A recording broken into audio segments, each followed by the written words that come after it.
Hai semua, jom kita patah balik ke masa lalu, tengok satu momen penting yang bukan je ubah politik, tapi tentukan nasib negara kita. Kita nak bongkar macam mana satu pilihan raya boleh jadi kunci kepada kemerdekaan.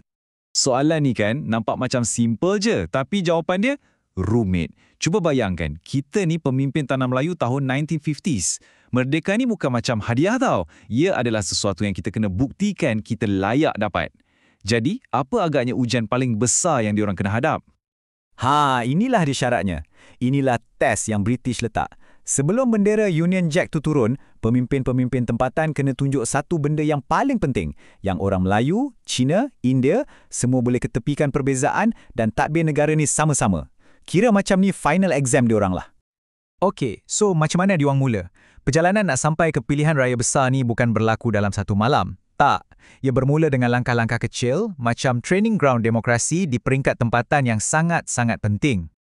Pilihan raya ni ia sebenarnya nadi untuk kita perintah negara sendiri. Untuk pertama kalinya, rakyat biasa dapat kuasa untuk pilih siapa yang akan jadi suara mereka dalam kerajaan. Benda ni bukan setakat pangkah kertas undi je tahu. Ia adalah simbolik. Kuasa tu mula beralih daripada penjajah, balik semula ke tangan rakyat.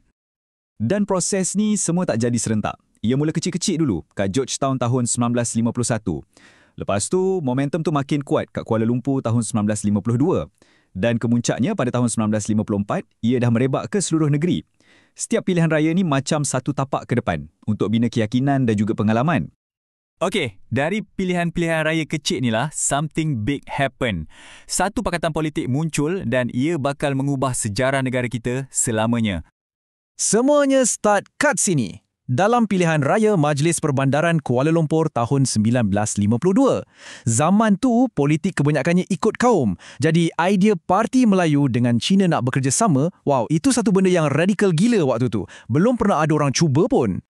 Dan yang bestnya, kerjasama ni jadi macam tu je, on the spot.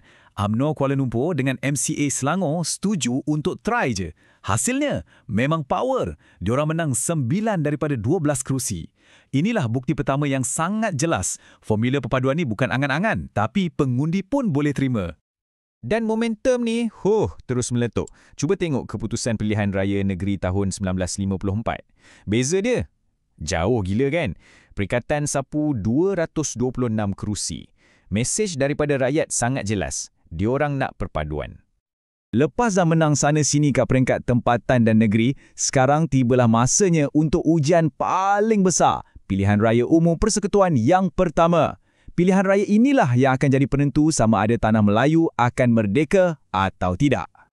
Tapi sebelum pilihan raya ni boleh jadi, ada satu perang besar berlaku kat London. Rombongan Tunku Abdul Rahman buat satu tuntutan yang berani. Majoriti ahli majlis mesti dipilih oleh rakyat, bukan British yang lantik. Diorang nak demokrasi yang sebenar. Walaupun tak dapat semua yang diminta, diorang berjaya dapatkan 52 kerusi untuk dipertandingkan. Itu pun dah kira satu kemenangan besar dah. Nak buat pilihan raya ni bukan kerja senang tau. Memang satu kerja besar. Cuba bayangkan, kena lukis sempadan untuk 52 kawasan, daftar pengundi satu negara, lepas tu nak berkempen lagi selama 45 hari. Setiap langkah ni bawa kita makin dekat dengan tarikh keramat tu. Okey, lepas berbulan-bulan siapkan semua benda, kempen sana-sini akhirnya. Sampailah masanya untuk rakyat pula bersuara. Satu negara tunggu dengan penuh debaran. Agak-agak formula perpaduan ni akan menjadi tak di peringkat kebangsaan? Dan jawapannya, memang luar biasa. Parti Perikatan yang masa ni MIC pun dah join, menang 51 daripada 52 kerusi yang dipertandingkan. Bayangkan, satu je yang terlepas. Kemenangan yang hampir total. Cuba tengok carta ni. Baru kita nampak betapa besarnya kemenangan tu. Parti Perikatan bukan setakat menang je, tapi diorang dapat mandat yang solid gila daripada rakyat, pelbagai kaum. Mesej perpaduan tu sampai dengan sangat kuat dan jelas. Kemenangan besar ni pula terus bawa kita ke satu lagi momen bersejarah. Pembentukan Kabinet pertama Tanah Melayu yang diketuai sepenuhnya oleh anak-anak tempatan. Cuba kita bandingkan betul-betul jadual ni. Tengok kolom 1948 dengan 1955. Dulu, kosong. Tak ada seorang pun wakil yang rakyat pilih.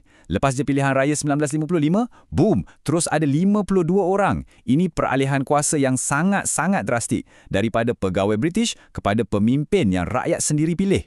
Dan hasilnya inilah dia, barisan Kabinet pertama Tanah Melayu, Tunku Abdul Rahman jadi Ketua Menteri. Barisan ni macam cerminan formula perikatan tu sendiri kan?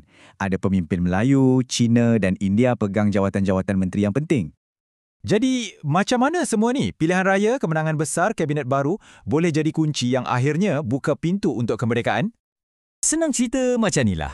Kemenangan ni dah jawab semua keraguan British. Pertama, ia buktikan pada British, tengok ni, kami boleh bersatu. Kedua, ia bagi Tunku dan rombongan dia mandat yang sangat kuat untuk pergi London dan cakap, rakyat dah pilih kami, sekarang masa untuk merdeka.